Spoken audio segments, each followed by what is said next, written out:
Hi, it's Congresswoman Jan Schakowsky. I'm back in Washington. I want to wish you all a very happy new year. We've talked a lot about 2020, and here it is. It was 2 weeks ago that I did my last Pans and Plans, and so we have a lot to talk about. I took some time off. I hope you did too during the holidays. I feel like I made countless batches of fudge. Brought them to various holiday parties, shared them with my family, had a beautiful Hanukkah party at my home, and my wonderful, beautiful dog, Eleanor, you know, her brother is Franklin, it's Franklin and Eleanor, but Ellie, I point to this poster because 2 years ago, Ellie was voted the cutest dog on Capitol Hill based on her girl next door good looks. And a little campaigning on my part, but Eleanor got into the fudge. All I did, really, I turned my back for a second, and she swallowed quite a bit of it. So of course she had to go to the vet on New Year's Eve day, and the vet came out and said, "Oh, I understand you misplaced some fudge." Well, we found it. Yes, of course, it was an Ellie. So it was, in many ways, an adventurous holiday for me, but a very warm and wonderful one. So here we are, and I wanted to talk to you about a couple things. One is the census. It's beginning to take off. Of course, every 10 years we count everybody in the United States of America. Everybody. That means whether you're a citizen or not a citizen, documented, undocumented, whatever language you speak wherever you are, students. If you're at Northwestern or Loyola, and that's where your address is right now, you register for the census here in Illinois. But there are a lot of jobs, and they're good jobs. They pay a decent salary, and they're part-time.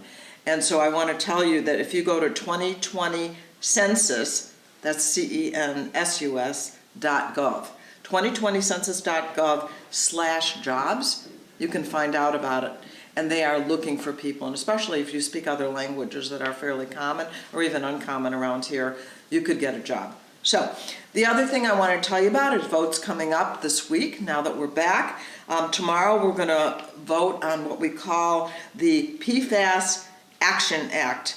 You know, this is really urgent because we're talking about a pollutant that is very, very dangerous. We had passed it once before in the House, but it was taken out of the bill that it was in. And now what we're going to do is have containment and to protect the public health, get rid of those PFAS, which are very, very dangerous. Impeachment. So the Speaker of the House, Nancy Pelosi, great friend of mine and someone I think is doing a fabulous job, said today when she's ready, then she will send over the articles of impeachment. Ready means that Mitch McConnell, the head of the Senate, where the trial is to take place, needs to, at the very least, say what the rules are going to be so that she can appoint the people that need to go over there and help with the prosecution. I expect that probably will be happening in the near future, but she is waiting on Mitch McConnell to act right now. And then, of course, there's what's going on in Iran. So today, in a very little while, I'm going to go down to the floor of the House of Representatives and vote on a concurrent resolution that invokes the War Powers Act and essentially says that the president must stop military operations against Iran, and if he decides that he wants to continue them, he would have to come to the United States Congress and get permission. Now, the thing about a concurrent resolution is, yes, it does have to pass the Senate, and maybe the Senate will decide that it's important, the Republican-dominated Senate, that they invoke their own authorities, and it does not have to be signed by the president. So we want to do our constitutional duty to have some control over this war. We're going to vote on that in the House of Representatives today and then send it over to the Senate. I look forward to voting for it and speaking on behalf of that resolution. You know, the president tweeted out, after we assassinated Soleimani, the top general in the Iraqi government, Then there was some retaliation, no American casualties on the part of the Iranians. And then what did the president do? He tweeted out saying that all is well. Well, let me be very clear. All is not well.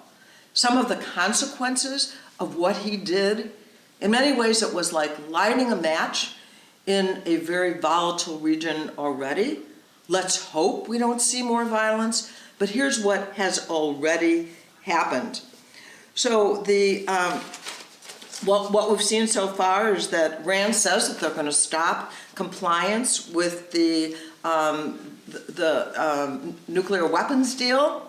That was a tremendous victory of the Obama administration. I was very involved in rounding up the votes to prevent Iran from having nuclear weapons and to begin putting us in a better path toward relations and limiting the power of Iran. And it was working. So now they say that, never mind, we're going to continue to build toward nuclear weapons. That's what they've threatened. We'll see what they do. The U.S. has suspended its attacks on ISIS. We just don't have the time or the energy anymore because we have other things that have been stirred up. So we're not going to be going after ISIS right now. We know that Iraq is likely to tell the United States of America just to get out, which, by the way, was a top priority of General Soleimani for the United States to be out of Iran's ally, Iraq.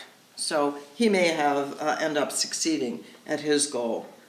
What the president has done has helped to unite the people of Iran when not very long ago there were many people protesting the government of Iran. Now everybody's on the same page and the enemy is the United States of America.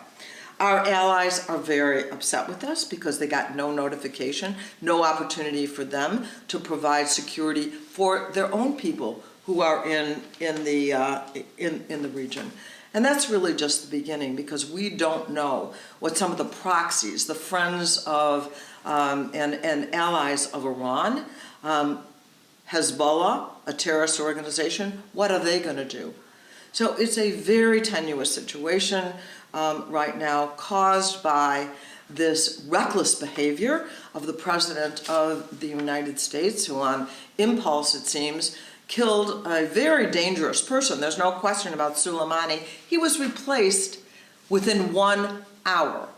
And so what makes the president think that we are not going to see any more violence? I'm not hoping for it by any means. And I'm certainly not mourning for Soleimani. But right now, it is a very perilous and unstable time. So welcome back to Washington and the Jan's Plans and Pans. I'll see you next week. Thanks. Thank you for watching my video. Make sure you subscribe to my YouTube channel and follow me on Instagram, Twitter, and Facebook, where my handle is @Jan Schakowsky.